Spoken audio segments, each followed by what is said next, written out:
Brad Jay talked about having a Game 7 mindset going into Game 5, certainly the same mindset going into Game 6, but how mentally taxing and proud of your group were you on Game 5 to be able to come into that game and force a Game 6 in double overtime?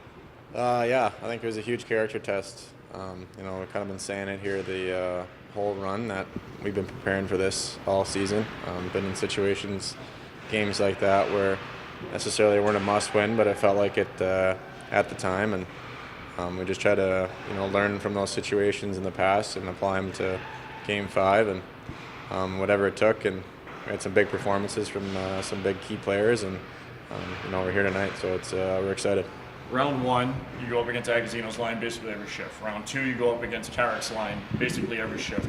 How difficult is it to kind of face the same line over and over and over in a 7-game series? It's challenging. I think you get sick of seeing each other, probably on both sides, and both groups are very talented, and if you give them anything easy, they're going to take advantage of it. So you got to be prepared every shift and be ready to play on both sides of the puck. But go back to the same thing. We've been doing that all year, and just kind of relying on all the reps that we've had all season.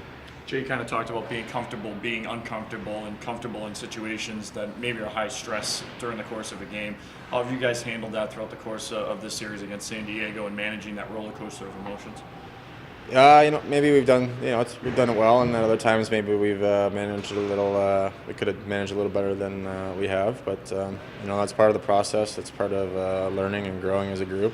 We got to just park whatever we've lost, and whenever we won, we got to gain from it and apply it all to tonight. So another Game 7 mindset. So it's a do or die for us. Did you feel like a lawyer in double overtime there, trying to plead your case and get out of the penalty box? Yeah, I was surprised at the situation, but I saw when I saw them getting together, I assumed something was going to be changed, and fortunate that there wasn't a penalty called. Game 4, you got off to a good start in this building. Game 5, you got off to a great start in your building. How do you go about making sure you get off to a good start here tonight and get to your game early? Just focus on our first shift. We've been talking about everyone doing their job and focusing on that first shift. So apply that mindset all the way through the lineup, and just keep chipping away here. You've seen one game with your team with their backs against the wall, fighting for their playoff lives. A little bit of a loaded question here, but can you ever replicate the sense of urgency or desperation? I think so. I think that's why you play. I think the situation kind of sets up that urgency. The situation we're in, it demands that we have that type of urgency, or a good team on the other side is going to take advantage. We've seen that in multiple games before. So it's got to be recreated. You can't just turn it on like a switch. We got to build up with the process and be prepared, and just keep applying what we're learning. What did you see from you and your club in Game 5 with your backs against the wall?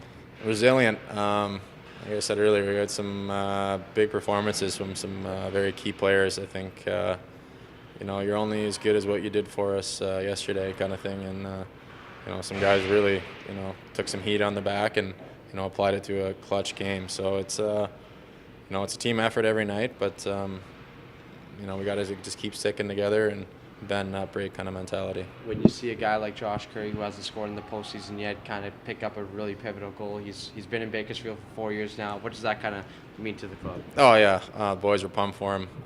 You could kind of see it was starting to wear on him a little bit mentally. He's a beauty. We love having that guy around, and we know he knows how to score. It wasn't a matter of when, I don't know how to say that, but you know what I'm saying. Yeah. We knew it was coming. We just a matter of time. So, he does so many things away from the puck as well. But when you get labeled a goal scorer in playoffs, that's what people expect. And he handled it really well. And I think he'd take not scoring all those other games to take that one and put us in this game tonight.